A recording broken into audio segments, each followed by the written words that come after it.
Good afternoon, everybody. It's 2 o'clock. I'm sure we'll have a couple people joining us here shortly, but we've got a lot to cover in the next 2 hours.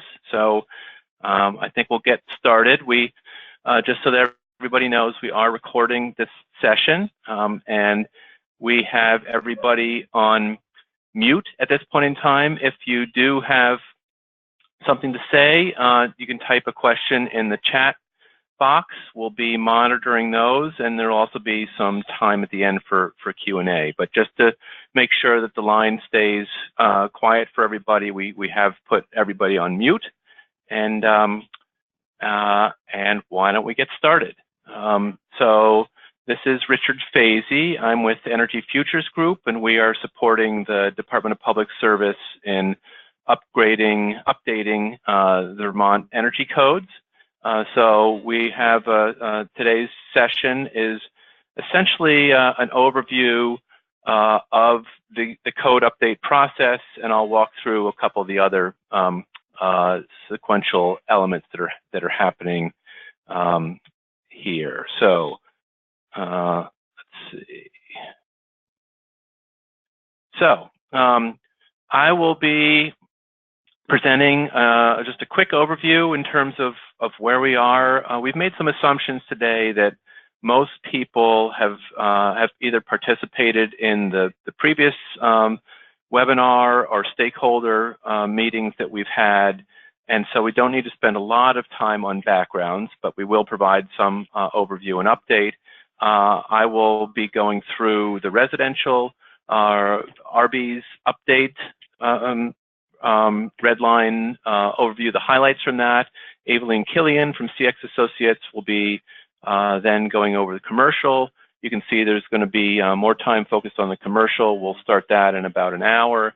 And we do have some time for Q&A at the end, but do really want to, and it's also a little bit of cushion time as well too, that we've got a lot to cover, and so we may not end up with 20 minutes there, but we will have enough time for a couple questions, and then we're going to encourage the rest of anybody who doesn't have a chance to have their question or wants to be more engaged to join us next week in Montpelier for a stakeholder meeting. So we'll talk a little bit about that.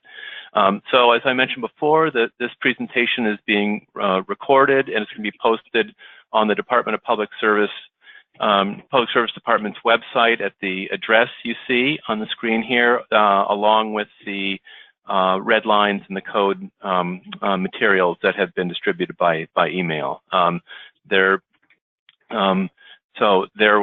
also an opportunity to provide feedback, input, questions to an email address that we will have and share later on in the presentation. But it's available as well. That information is all available at the Public Service Department's website listed on the screen here.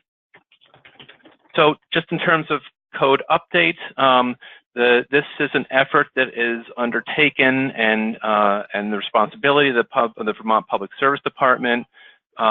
This being led by Kelly Launder with her team, Keith Levinson and Barry Murphy.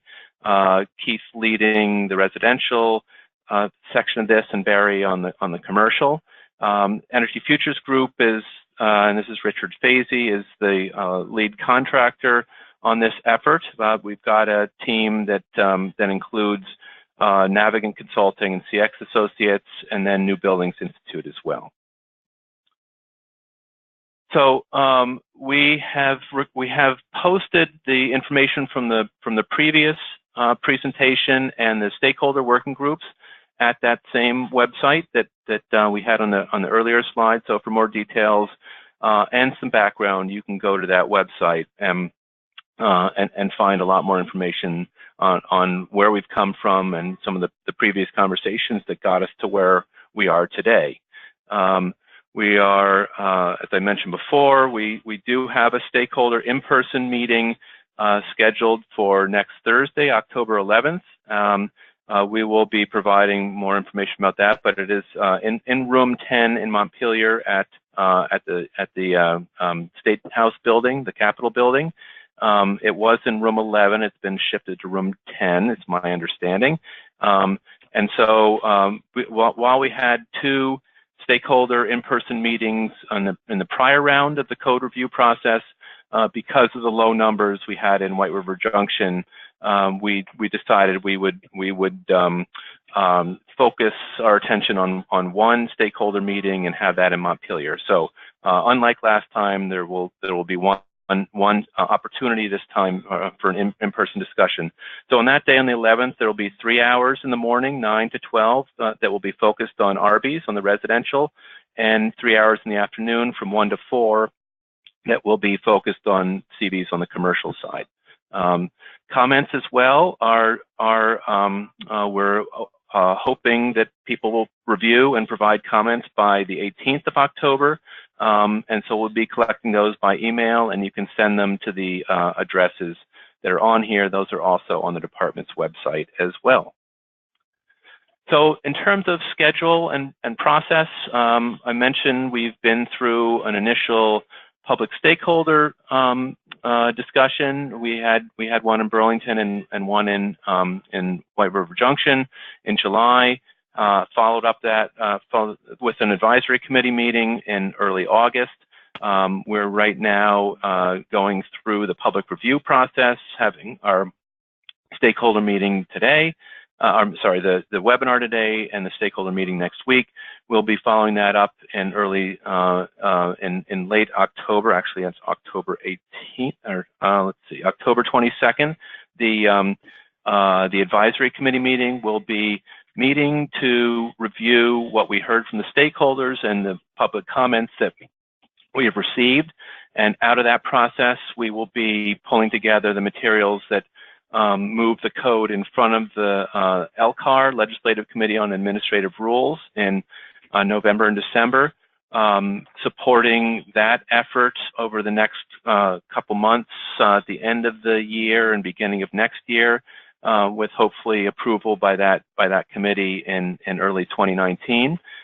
We have received approval by the committee at the Better Buildings by Design conference that Efficiency Vermont runs in February, and we will be doing 2 trainings on the code, anticipating that it will have been approved, or at least we'll have a very good idea of what the final version will look like before then, so that we can provide a 90-minute trainings on each of the residential RBs and commercial CBs at the Better Buildings by Design conference in February.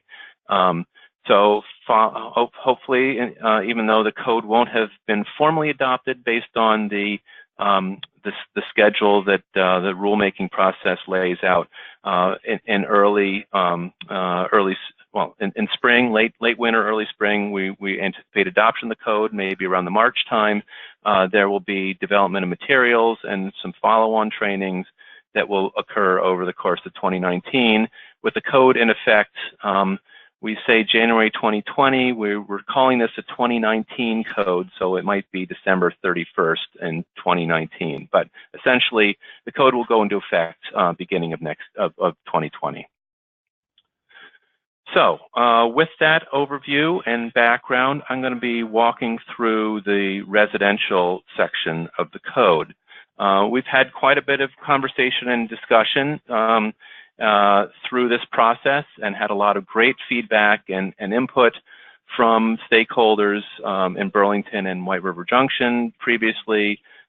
We've been working with Efficiency Vermont and others to do some modeling and take those recommendations into account. And so what has been posted online and the red line that's out there for public consumption and review is essentially what we'll be looking at today. So this is really, while there are many small tweaks and changes, we tried to minimize them, but they're inevitably, one goes back through and sees that there are opportunities to clarify language and provide references that weren't there previously, and there's been some good building science research that's been done in the interim. So trying to update values and references and definitions, clarify confusing areas throughout. So you'll notice that those are all in the code, but there are some major or what we're want to flag as significant changes on the RB side. So that's going to be what I'm going to be walking through over the next half hour or so. And just as to hit on what those highlights are, they include the insulation and fenestration criteria, really the building envelope. So that's both for the base code and the stretch code. As most of you probably recall, we have sort of two versions of the code rolled into one: the base code, which is applicable for everybody, but then for Act 250 projects and for those communities that choose to adopt a higher code standard, there is the stretch code. The stretch code as well is essentially established to be a precursor for the next version of the code. So while you'll see throughout here as well, many of those elements that were in the stretch code under the 2015 code that we're under right now will be rolled into the base code for the 2019 version. So sort of getting a peek into the future for people who are building to the base code, but then those under Act 250 and progressive communities will see a higher level of efficiency being called out for under the stretch code. So based on a lot of feedback and conversation, we've moved to a sort of a new framework for the basic compliance path for residential. So there will be going forward a sort of base code. So pick your prescriptive package, and then you need to add to that a number of points based on house size from a list of options. And so this is the same structure for both base and stretch, and we wanted to put something in place that would enable us to have a framework for moving forward and adding on to. So this has been done in Washington State and being considered in New York State and a number of others as well too, sort of this base plus points approach. And I'll go into this in a little more detail, but that's a new, that's a change from what we have currently, which is really a pick one of 5 prescriptive packages as the primary compliance path. For stretch code, it's the same approach, but more stringent base packages and also more points would be needed to meet that higher level. So that's sort of the core of what I'll be talking about today to get people oriented around that. But as well, we, as we've talked about in the stakeholder meetings, we are moving to requiring air leakage testing. So that is a blower door test by a certified tester for base and stretch. Previously, it was just in the stretch code, and now it is for all new homes. So that's a significant move, and we feel like it's going to have really a positive impact in the performance of our buildings in Vermont. We have some changes that we just want to highlight in terms of the electric resistance heating equipment section. For electric vehicle charging, we've moved the prior requirements under stretch into base and have some additional ones under stretch. On the home energy rating system compliance path, so those that are doing a HERS rating, or as the code calls it, an energy rating index, or ERI, really they're pretty much synonymous. Those values have changed somewhat as well. We also have a solar ready provision under stretch that we wanted to highlight. So while these are the main issues, we encourage you to take a look at the code and see the other smaller, what we perceive as less significant changes there. And if there's anything that you want to comment on, please do. So I'm going to move through the items that I just highlighted at a high level and provide a little more detail and orientation around, so that as you're looking through the red lines, you have a little more context for what you're taking a look at. So thanks to Efficiency Vermont for helping us with the modeling on this and sort of getting oriented in terms of what the market is doing and what can work and would be sort of out out of favor in terms of compliance options. So we've moved from, as I mentioned before, we've got base packages, which is what this table 402.1.2.1 represents. So the strategy is, and this is laid out in the code, sort of pretty simple. You pick one of these 4 packages here. You then determine your number of points you need based on house size, and you then select the number of points. So we'll take that first step here, is really pick one of your packages. So you would select any one of these 4 packages, and they're sort of oriented around building practices that we would typically see out there. Sort of there's the standard package, and this sort of aligns with the model, with the IECC, the code, International Energy Conservation Code, that was the basis of the RB's code in Vermont. So a R49 ceiling, a framed wall, typically wrapped with foam, either R20 cavity insulation, R5, then continuous insulation. And for those of you not oriented with how the numbers are presented, the first value is always the cavity insulation between the studs, and the second is the typically the sheathing or the continuous insulation that would be outside of those studs for a thermal break. So either 20 plus 5 or 13 plus 10, R30 floor, etc. You can look at the list here. I'm not going to go through the whole thing.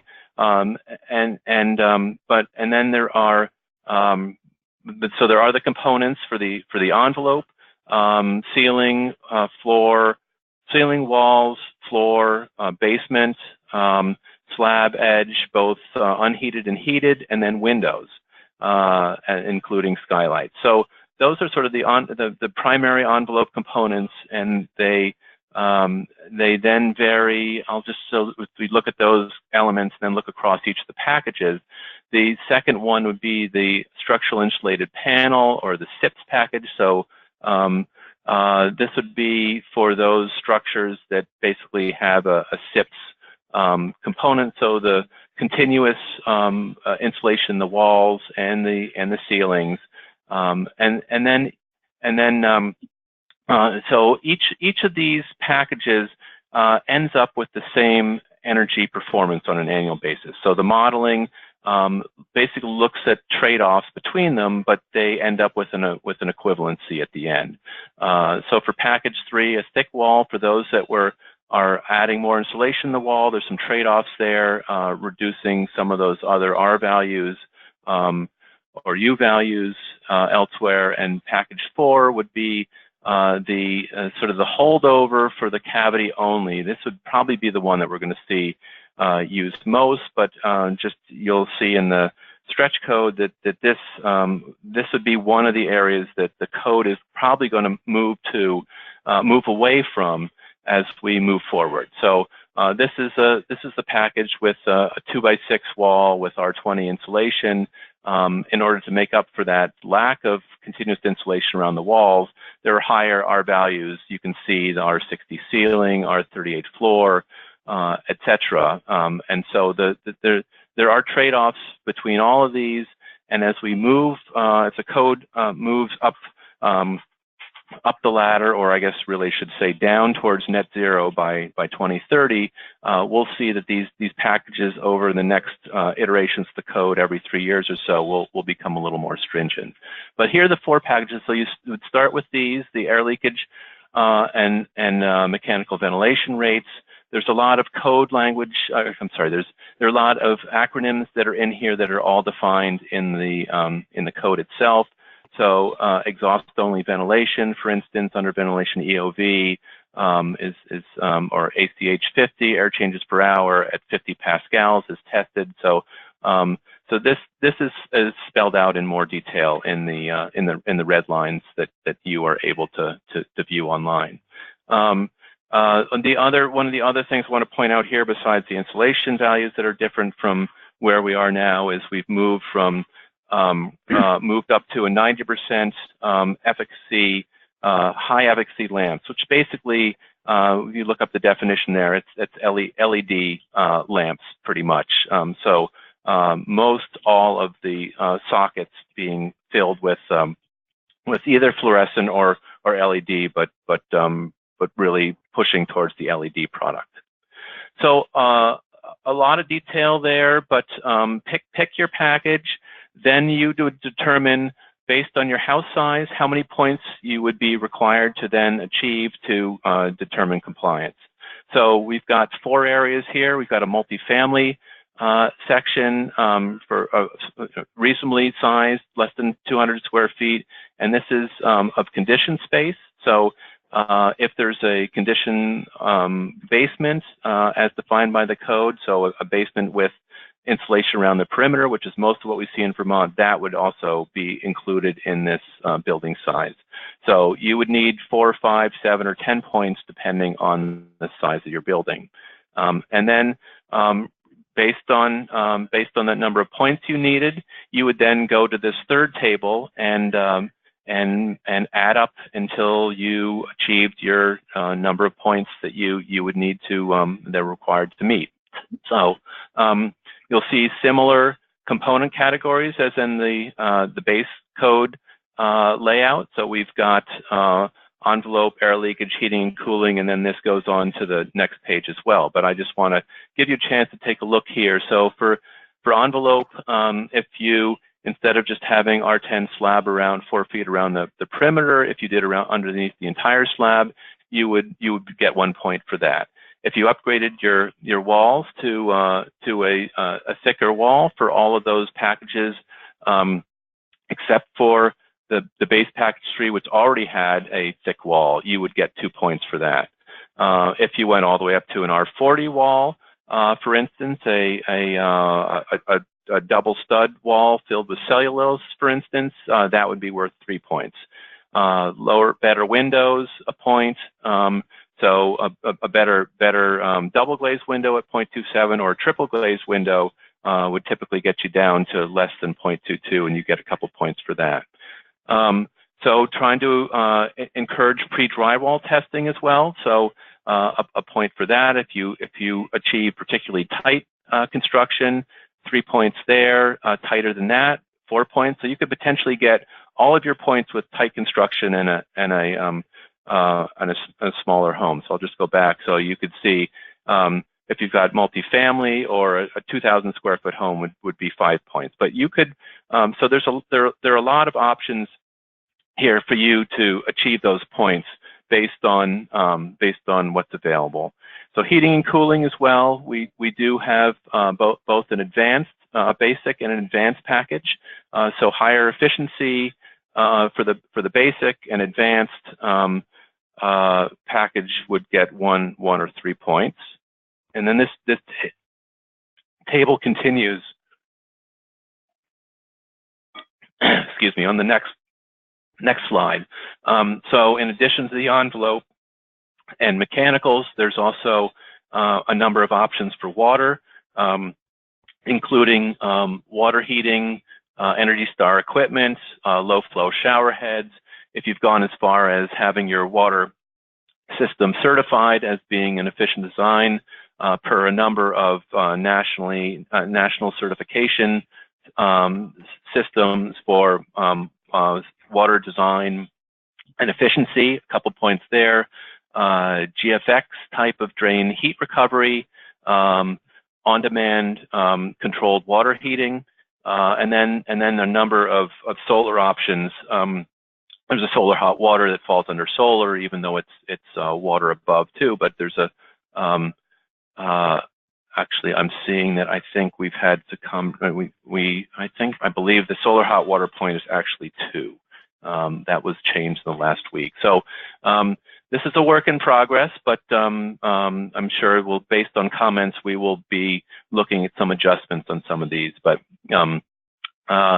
we've got solar ready, so the home is ready to receive solar panels, which basically means that there's orientation, enough space on the roof. There's a conduit or a pathway between the panel and the roof. The roof is determined to be able to hold the weight of a solar system, or solar PV is actually on the roof, and you would get 4 points, a maximum of 4 points, or 1 point per 1.5 kW. Then other measures as well, putting in a whole building monitoring system, EV ready, level 2 charging, which is the 220 outlet for electric vehicle charging, and then as well if there's a battery integrated into the building.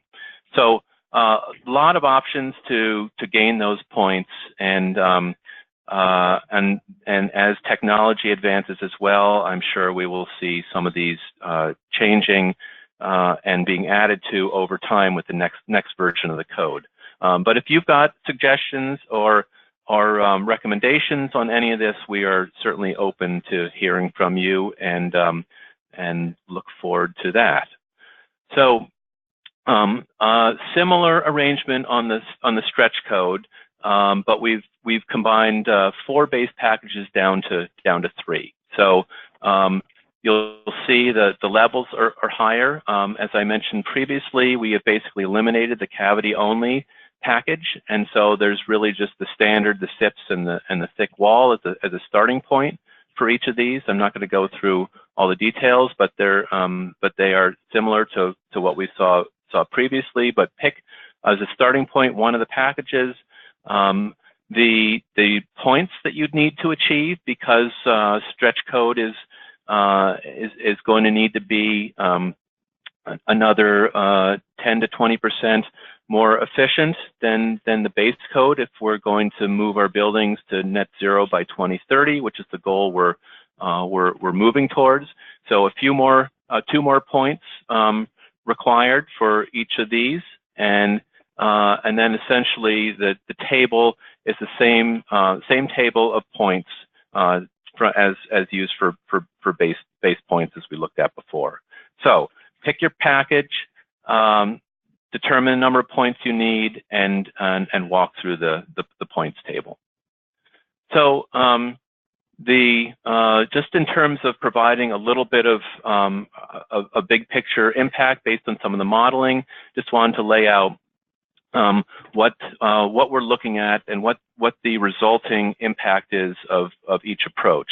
So for the base code, the packages only would result in a HERS of about 70 for those of you who participate in the HERS program offered by Efficiency Vermont. Compared to today's code is about a 7% savings. The packages plus the points, which is where we're going to need to, where the code asks you to end up, brings you down to a 61. So that's going to be the HERS target as an alternative compliance to doing the base plus the points approach. And that's a 19% savings relative to where we are today. On the stretch code, so that would be packages only, a little better than the base code at 64, so a 13% savings relative to where we are today. The end result, packages plus points, would be a HERS 54 or HERS 55, and about 23% savings relative to where we are today. So that's the main changes of the code that you'll see relative to where we are today. But I do want to walk through those other elements that I outlined earlier before over the next couple minutes here. So as I mentioned previously, another step forward is requiring air leakage for all new homes under the 2019 code. So the language that comes out of the code, testing and verification conducted by a professional. So we've named the Building Performance Institute, which are the home performance with Energy Star contractors that offer that program in partnership with Efficiency Vermont, or a Home Energy Rater, which is a certification that all of the new construction raters have as well. Or as well, the Department of Public Service had a approved air leakage tester process that they ran last time, and that will, I know that Efficiency Vermont ran a number of trainings and did approve some people for that as well. So if somebody wants to gain that designation, we will be setting up, as the code rolls out, some opportunities for being tested and approved to provide these services. There's also potentially opportunity to work with suppliers, lumber yards, who may be interested in offering, renting, leasing, lending out blower doors as well too, so that potentially builders or their crews or insulators or others could also provide this service. So in addition to that, we want to probably, we're considering moving over in the future to reporting out on air leakage testing based on the envelope of the building rather than air changes per hour, which tends to give a bias towards larger buildings. And for more consistent approaches, a CFM, or cubic feet per minute per square foot of building shell, is a more consistent way of doing this. It's also the consistent way of the way that the commercial CBs does it as well. So we are asking that as an optional reporting, so that we can track and just provide see if there's some correlation, or what the correlation is between ACH 50, or air changes per hour at 50 pascals of pressure from the blower door, but then also compare that to cubic feet per minute, and so that we can determine what the best values would be for future codes going forward. Just as a note, we did a little bit of research with the Building Performance Professionals Association to understand where there were certified air leakage testers in Vermont. And so this is a map of well, it overlays each dot is a building analyst, and it's as well, it looks at where the building permits occurred. So you can see that we've got pretty good coverage throughout the state in terms of building professionals. So we've got as well the section on electric resistance heating. This is a little different than before. Previously there was a provision in the code that that said only those homes in Burlington could not have electric heat, and so this has changed somewhat to allow a couple exemptions and encourage installation of heat pumps, but then also knowing that if somebody's putting a heat pump in a new construction building, that there's a likelihood that some of the bathrooms where the doors might be closed might benefit from having a little bit of boost of heat in there. So this is also in line with where the CBs is going on the commercial side.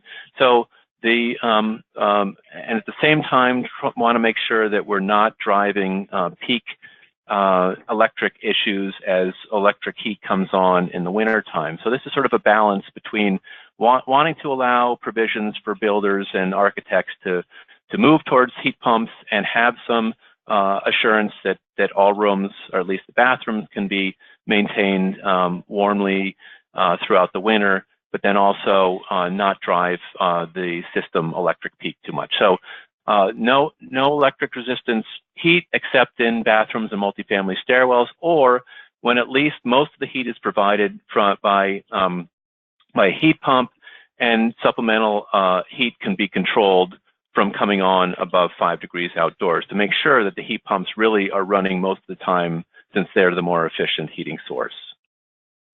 Another change, we just talked about this earlier. So these numbers have changed a little bit.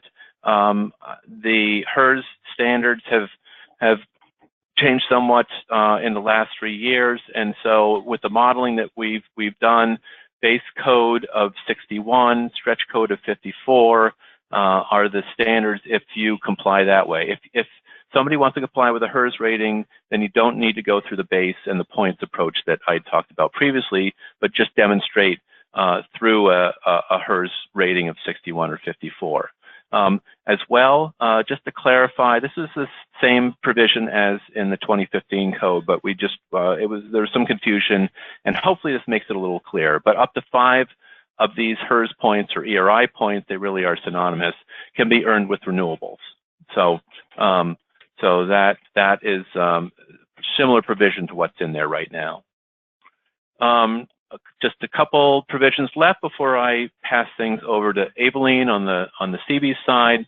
Electric vehicle charging. I mentioned that the language from the 2015 stretch is now in base, and this is just this is actually verbatim.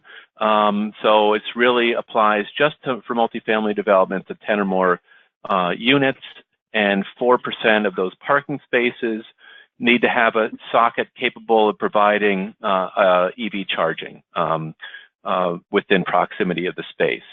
So but for stretch, that has been upped somewhat, and so we've, instead of being 4% of parking spaces, it's now up to 10% of the parking spaces, and instead of requiring having level 2 charging actually installed, the language is around having it be ready, level 2 ready. So that there's some definitions of what that means in the code, but essentially it means ensuring that there's space on the panel for adding the circuits and conduit to the parking spaces.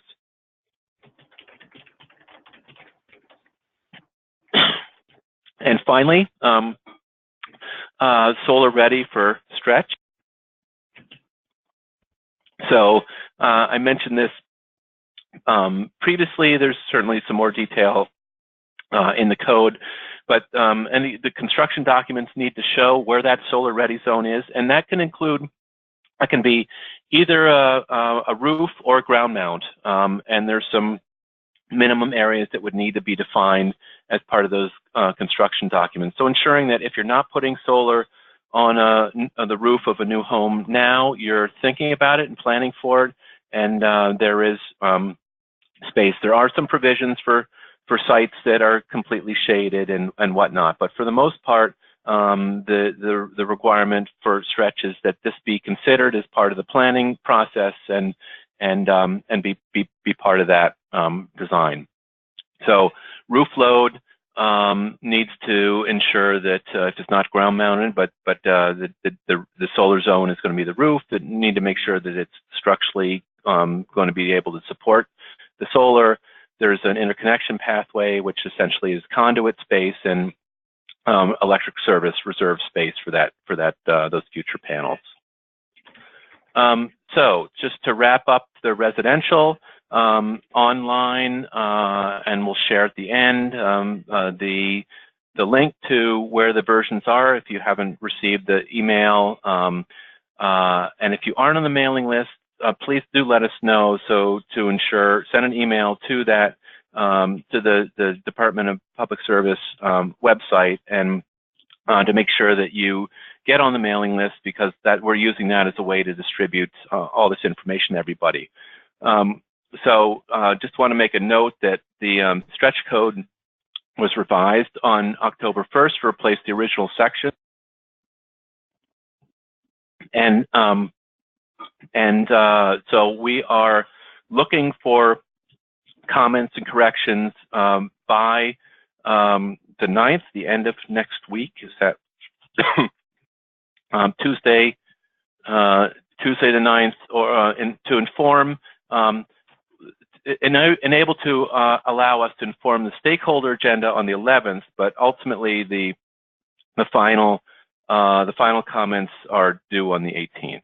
So with that, I want to pass things on to Aveline, and I'm going to unmute you, Aveline. So if there are any, there you are available. Okay.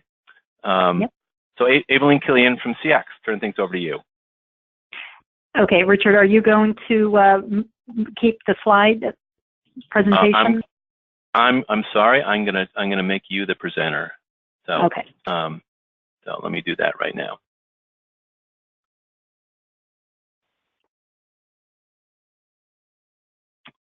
You got that? I do. Are you seeing I'm seeing your screen. Why am I not? I'm sorry, I'm not seeing. I'm very sorry about this. I'm not seeing our presentation. You want? I can run it if you want to just have me advance it. Are you seeing the presentation? You're not seeing the presentation now, right? No, I'm not. But I can take back. Okay. Yes, I'm sorry. I don't know why I didn't. No. Okay. Please do.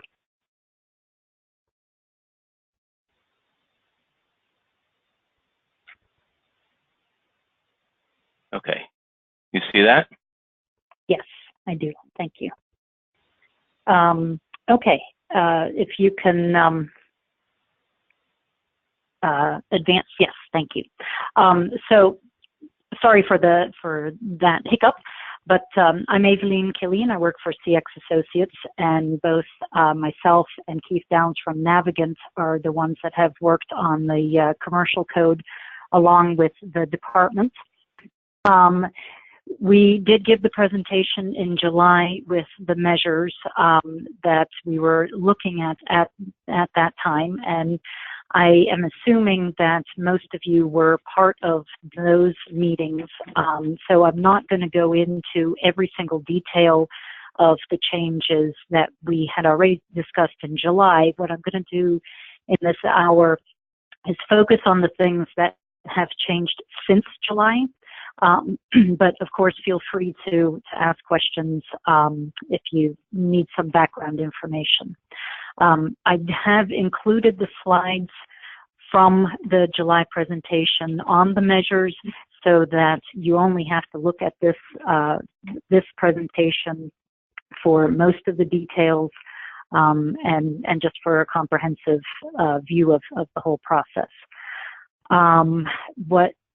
What you'll see is that I have put the changes that are from the July presentation.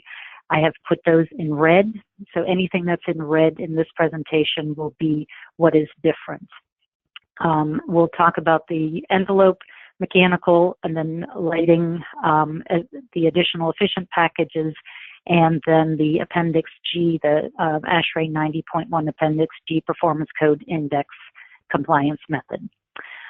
Richard, if you can go to the next slide. So the first thing I want to definitely talk about is that why we made the changes that we are proposing now. And if you remember from our July presentations, we went into detail on the roadmap, and that is a state goal that has us at net zero by 2030. In order to determine what those savings are for the different packages and the different measures, we modeled in Open Studio using Energy Plus modeling software. We modeled 3 prototypes, and those are a mid-rise apartment, a 4-story mid-rise apartment, a 4-story mid-rise office building, and a standalone single-story retail. And you'll see here in this table the 2015 CBs measures or levels, and then the 2018 IECC, which is pretty much what we had proposed in July to stay to. And then based on the stakeholder and advisory committee inputs, we modeled different scenarios and have come up with this proposed 2019 CBs building that has increased wall and roof insulation, has an under slab insulation across the entire slab, has an increased infiltration, better windows. The ERV is now for for uses that are above 3,000 hours per year. VFDs on all of the fans and pumps, dimming of 50% for corridors, fan efficiency of 70%, and hot water heating efficiency of 92, so a condensing boiler for most buildings. And Richard, if we can go to the next one.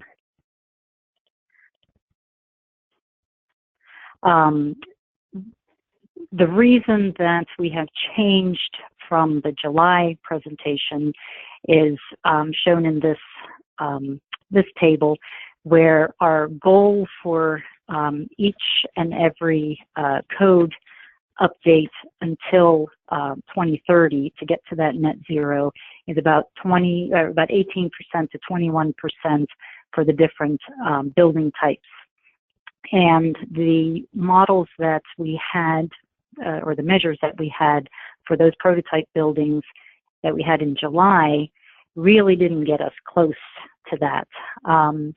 So that is why we did it in different iterations. We looked at the more simple measures, and that's category A.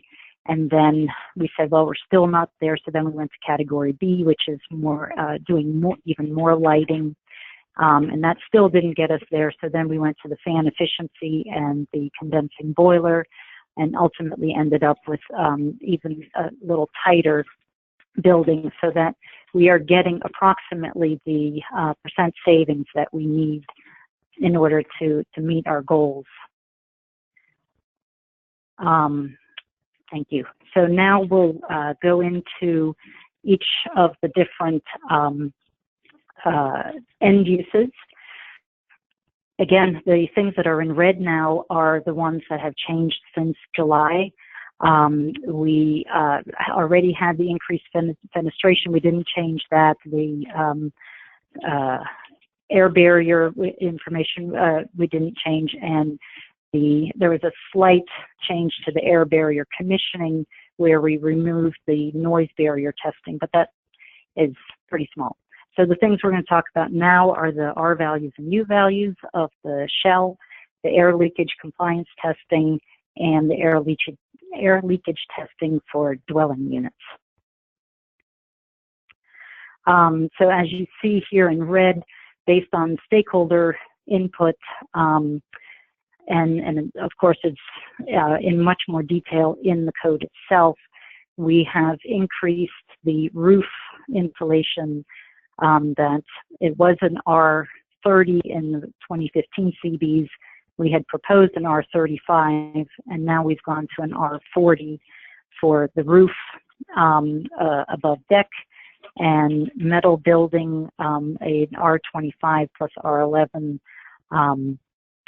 liner system, so continuous insulation, the roof attic. I'm not going to go into all of these details because we'll be here all day. But you see here pretty quickly that, again, for the roof and the walls, we have increased it a little bit beyond what we had proposed in July. So here, for the walls, you see that instead of an R15, we're now at an R19 for mass wall, and for metal wall, we're now at a total of about an R22, metal frames an R20 wall. So from the stakeholders' inputs, we feel that this is an achievable level based on the current building building methods. And then floors, the one difference that is very notable here is that unheated slabs we are proposing to have them be insulated under the entire slab. So for unheated slabs and heated slabs, the increase in insulation is instead of an R10, we're proposing to go to an R20. Next slide. So I wanted to definitely point out or discuss the air leakage compliance testing. So What we had talked about in July was having testing being to a 0.4 CFM per square foot of shell area, and we are, again, based on the modeling results, proposing to have that be a 0.3 CFM per square foot. But the biggest difference that we debated quite a bit with the people in the field that do blower door testing is whether it should remain at 50 Pascal or go to 75 Pascal, and whether it should remain at 5-sided surface area, so 4 walls and a roof, or if we should go to 6-sided. And we ended up deciding on 75 Pascal and 6-sided, which is what IECC and ASHRAE and is the standard throughout the country. And doing the reasons is that doing just 5 sides ignores the fact that air can move through gaps in below grade walls and foundations. And it also makes comparison between buildings that have a significant amount of space below grade versus buildings that have no below grade space, for example, built over a parking garage. It makes that comparison impossible. So we decided that making it a 6-sided surface area is speaking the same language for any type of building, and it's also the way, it also speaks the same language as the rest of the country.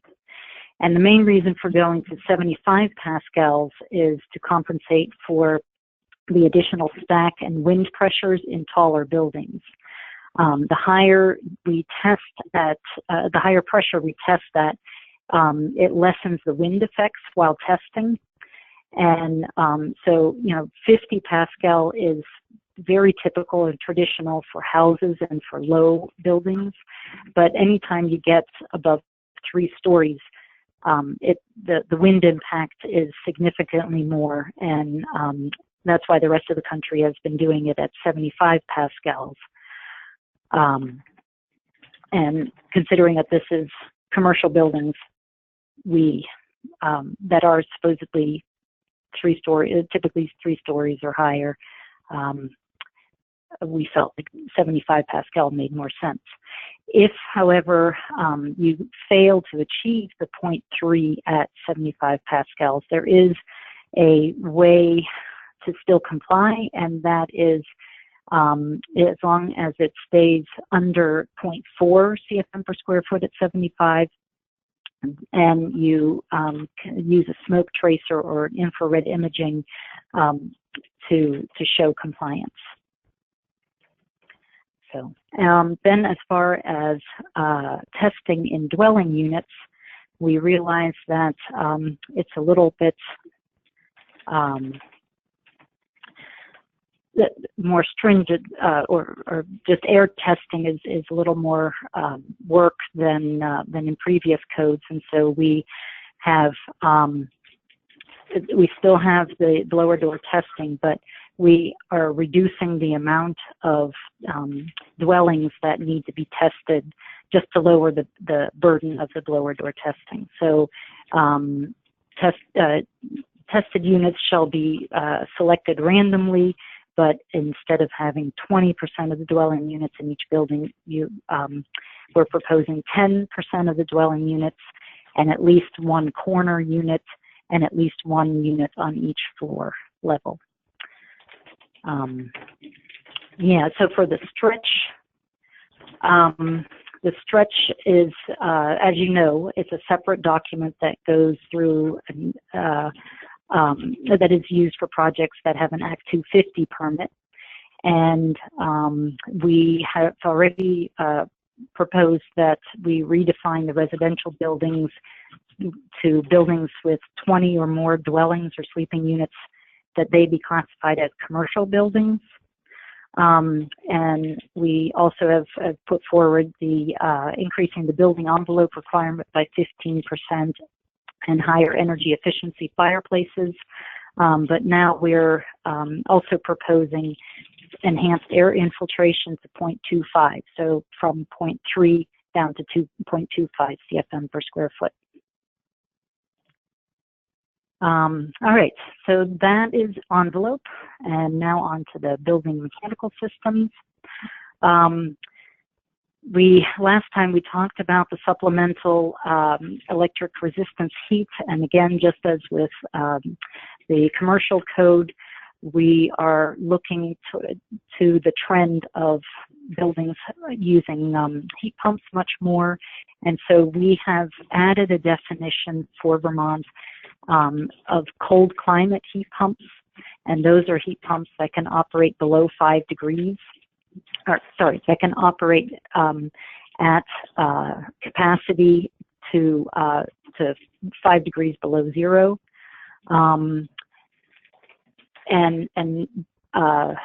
I just want to touch upon this, even though we did touch upon or discuss it in detail in July, that there are specific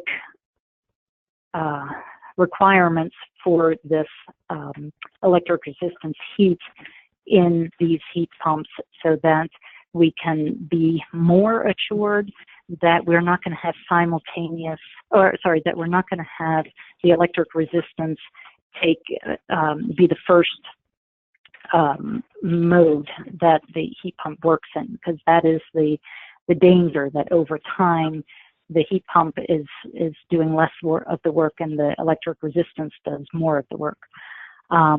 So please take a look in the red line specifically on that wording and those explanations, and give us your inputs on that. That would be greatly appreciated. So then the other things that we did talk about before are proper equipment sizing, increased equipment efficiency on some of the HVAC units, VFDs required on smaller motors and hydronic systems, energy recovery required for, as I mentioned at the very beginning, for more buildings. So the requirement is less hours per year that energy recovery is required. And then the hotel, motel, guest room occupancy control is something that is new, that was discussed in July. What has been added since July is this minimum 70% HVAC fan efficiency. Richard, go ahead. So here we can just go through these pretty quickly. So this is the cold climate heat pump that I just talked about. Richard, next slide. The equipment sizing. Again, these are explanations of actually the same slides that we had in July. Richard, go ahead. And then the next three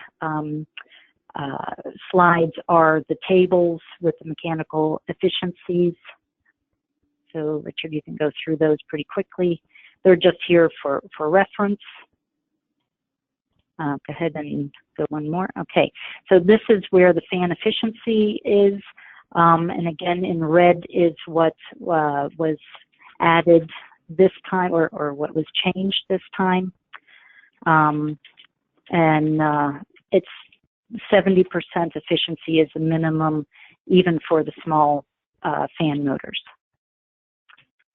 Richard, go ahead. So this one, pump controls, is the same as last time, where VFDs are required on 2 horsepower pumps or greater, and they were 5 horsepower pumps. Richard, next one. The fan speed control is the same as it was in July, and same with this one, the economizer fault detection. This one is what I had mentioned, that it requires an energy recovery unit for systems that are used 3,000 hours or more per year instead of 8,000 hours per year. Go ahead. This is the one that I would love feedback on. This is the automatic controls of the hotel guest rooms, and we did talk about that last time. And we also talked last time about exterior pipe insulation. This is not very exciting, but it just details the insulation in more detail than previous. Heated vestibules is also something we talked about last time, where the only addition is that the controls be configured to shut off the source of heating when the outdoor air temperature is greater than 45 degrees, is the addition there from last time. So in the stretch, we've got, we took out the automatic demand shed control and the refrigeration heat recovery, and we are focused now on the ones that are in red, which is all HVAC equipment shall be 20% more efficient than the base code. Dedicated outdoor air system required for 90% of the building area. Condenser motors shall be ECM, and the same for walk-in cooler and evaporator. Condenser fan motors shall be ECM. Then service water heating. Go ahead, Richard. So the next one, we didn't have anything broken out in July, but again, due to the modeling that we did trying to reach our target goals, we are proposing that high input service water heating, that this existing section exclude the requirements that a single piece of water heating equipment for the entire building needs to be over 1 million BTUs per hour or greater to have an efficiency, a greater efficiency rating. So we're taking out that size restriction and changing the efficiency rating to 92%. And the same for if there's multiple pieces within the building, changing that to 92%. So making it more efficient in that sense. And then the stretch, we're proposing, so heat recovery and the service water heating is in the code now for buildings that are that operate 24 hours a day. 24 hours a day. And we're proposing to cut that to 12 hours a day, so that it also includes buildings like office buildings that would be excluded if it was 24 hours a day. So it increases the types of buildings that would fall under this category. And we also decreased the IECC's quick equipment size by 50%. So it's now at 3 million BTUs of water-cooled systems and design of water heating loads exceeding 500,000 BTU. Okay, Richard, next. Oh, so now we're going into the lighting.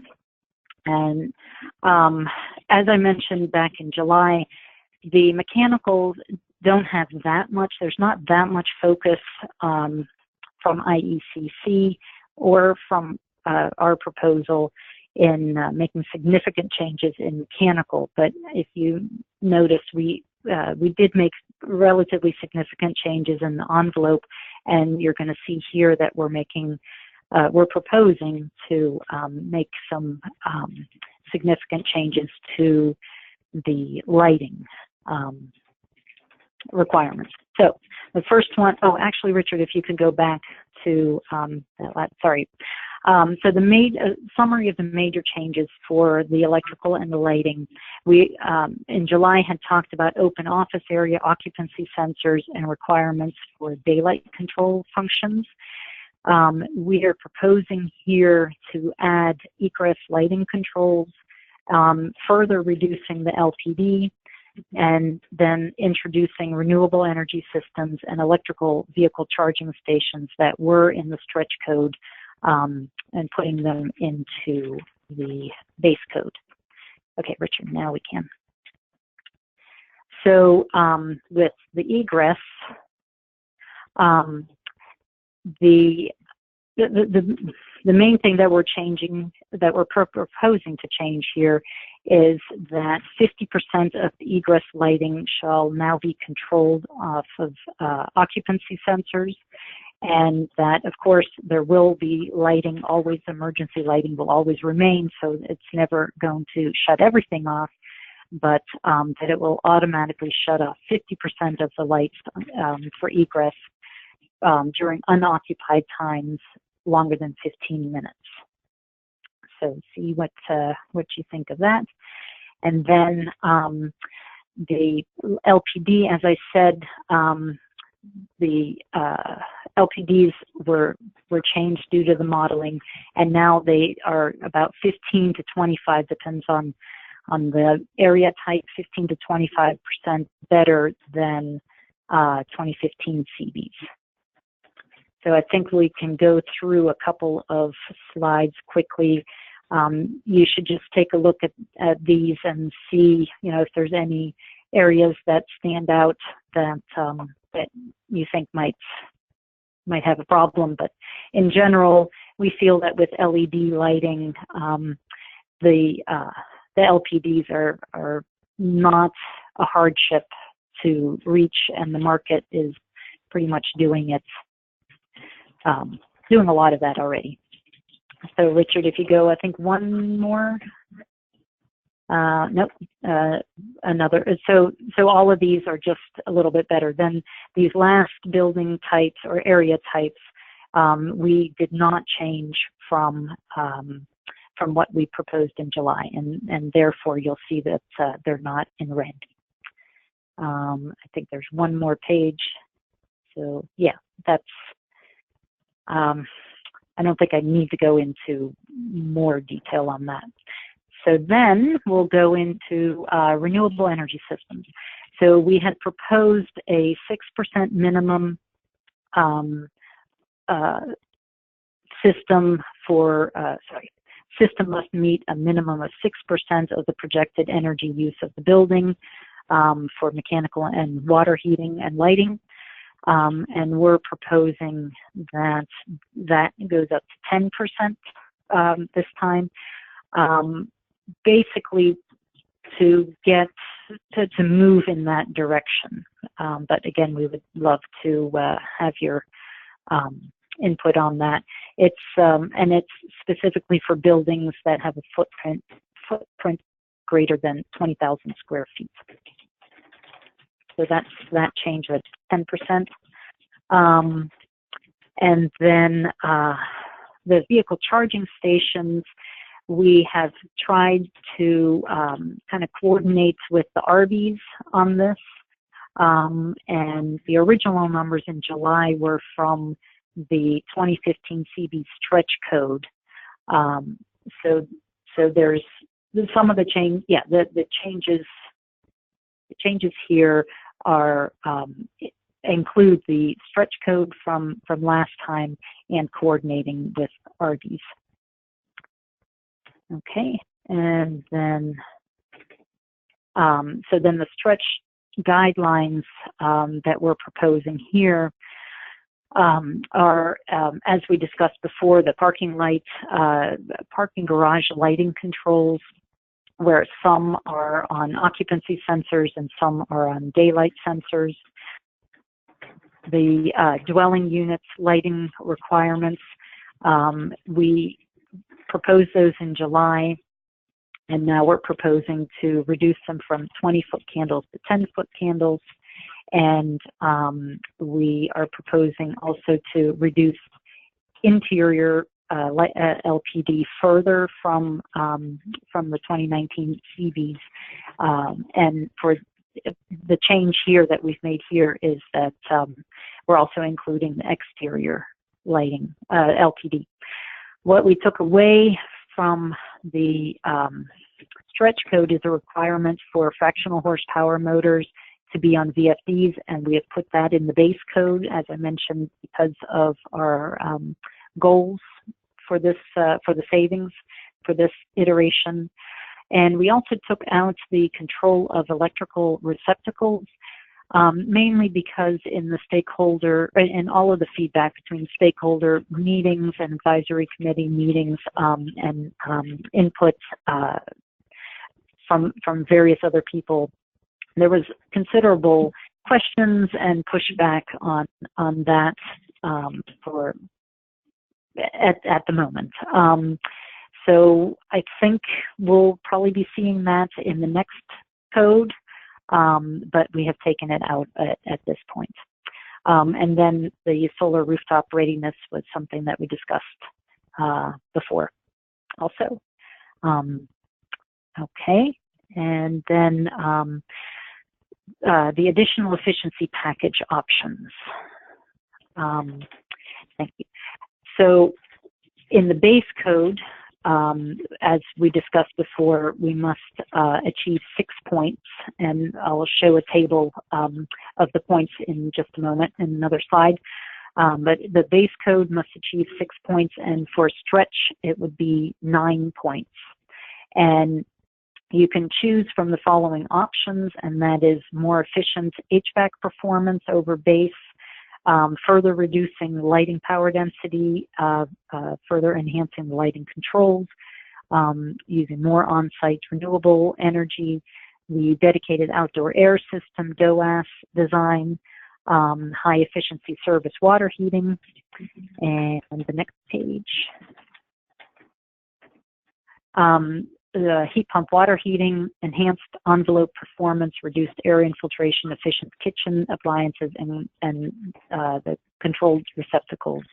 We're also considering adding, and we would love your input on this, considering adding networked lighting as an additional option, because there's a lot happening with that.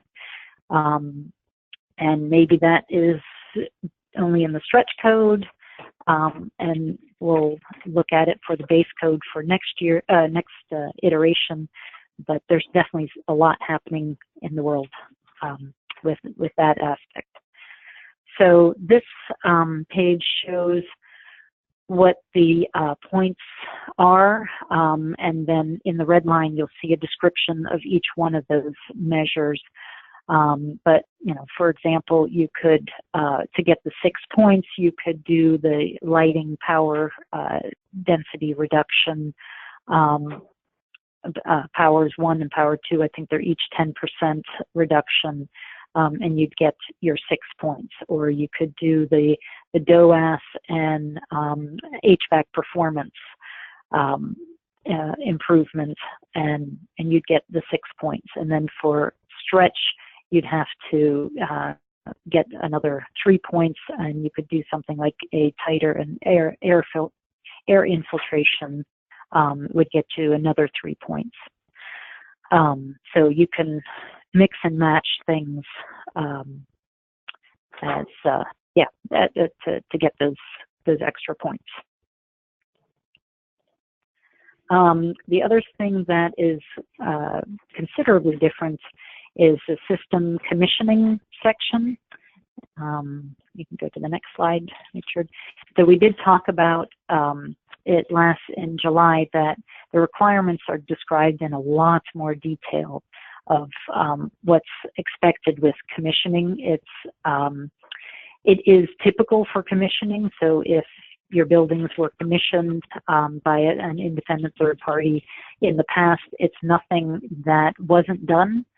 It's just that it's now described in more detail so that everyone knows what's expected, and the owners know what they're getting. The thing that is different is that Vermont had it for new buildings greater than 50,000 square feet, and we are proposing that we do it by mechanical system, mechanical and water heating system combination. The size of the systems instead of the size of the building. And these sizes and this way of defining the buildings that need to be commissioned comes from IECC 2018. So we're matching those system capacities. Okay, and existing buildings, we are adopting the language of 2018 IECC, and there's no major changes from that aspect. One thing that I don't think Richard wouldn't have mentioned it. One thing I didn't mention this time is that when you look at the red line, you'll see that we've diverted from the format of 2015 CBs to match the IECC. And the mechanical section is quite different. It's laid out quite differently. The commissioning section was laid out quite differently. So it looks different, but there aren't that many substantive changes. The substantive changes are the ones that we're talking about here. But it just might, at first glance, take you aback because it looks very different than our CBs has in the past. But we are matching IECC, and so this is a change that is more significant this time, and it won't be significant going on in the future.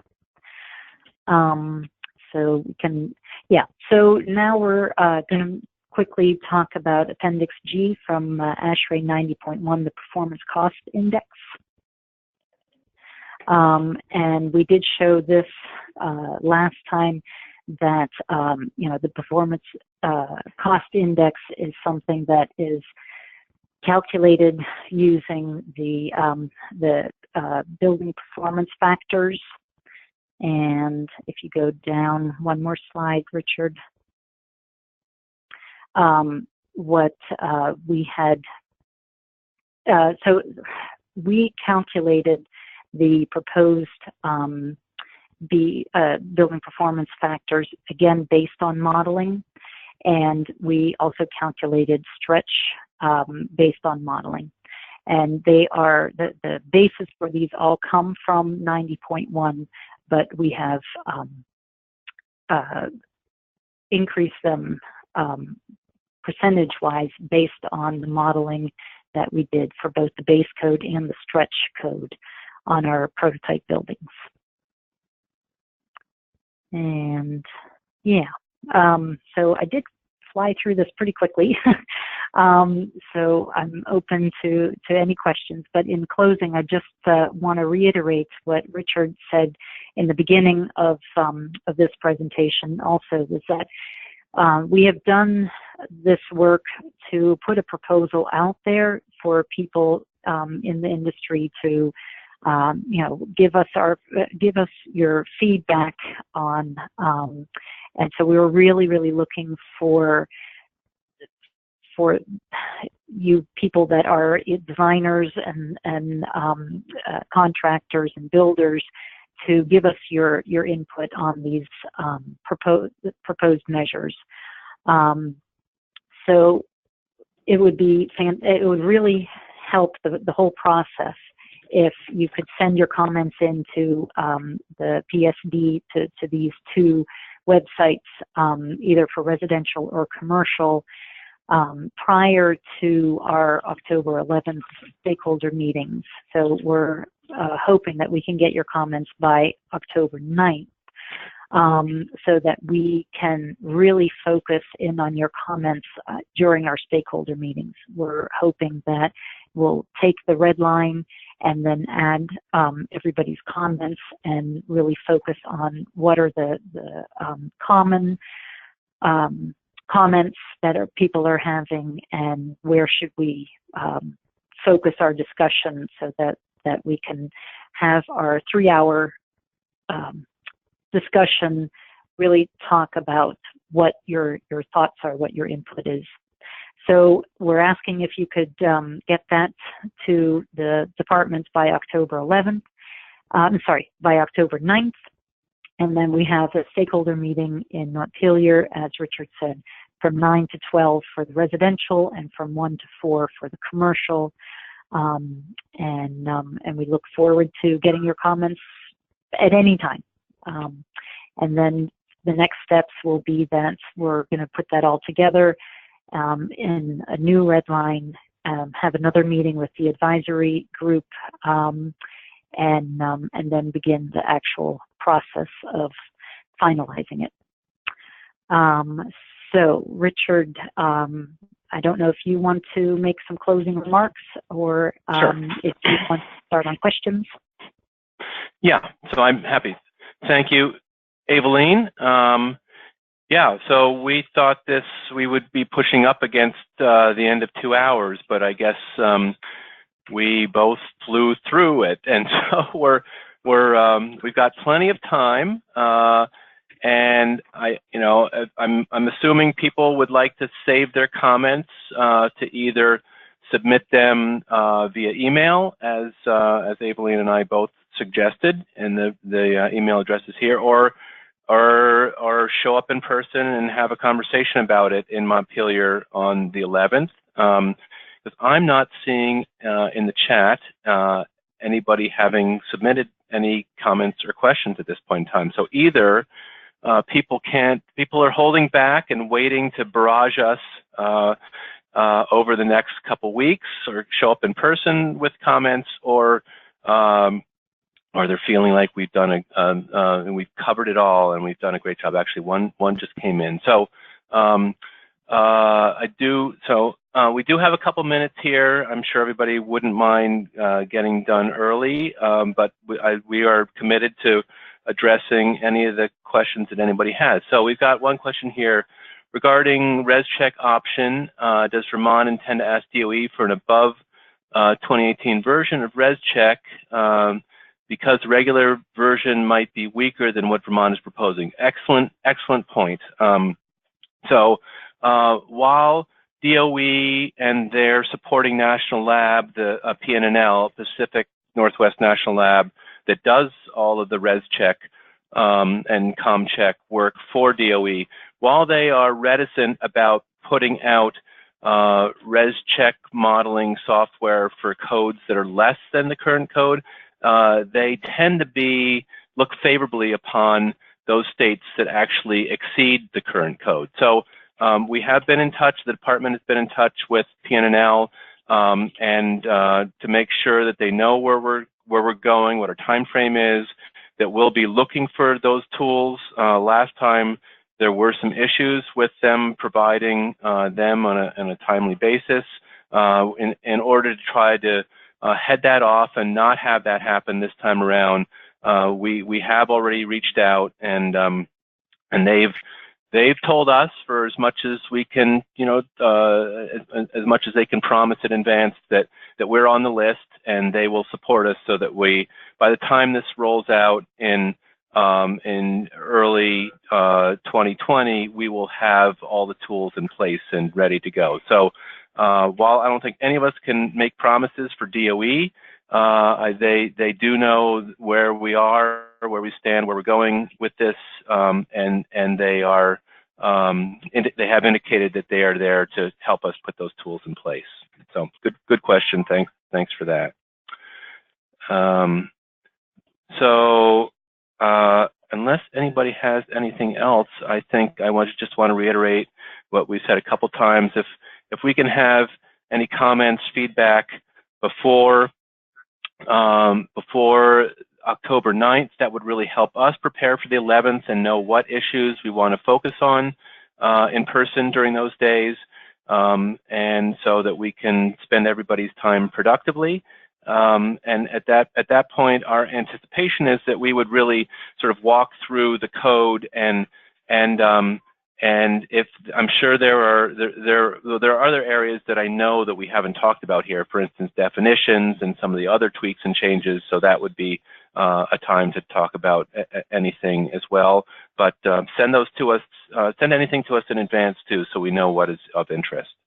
But given that I'm not seeing any additional comments and I see people dropping off, I think we want to give everybody their 36 minutes back today, and we'll close things up. So look forward to touching base with everybody as this process moves forward, and thanks for your time today. Take care. Thank you.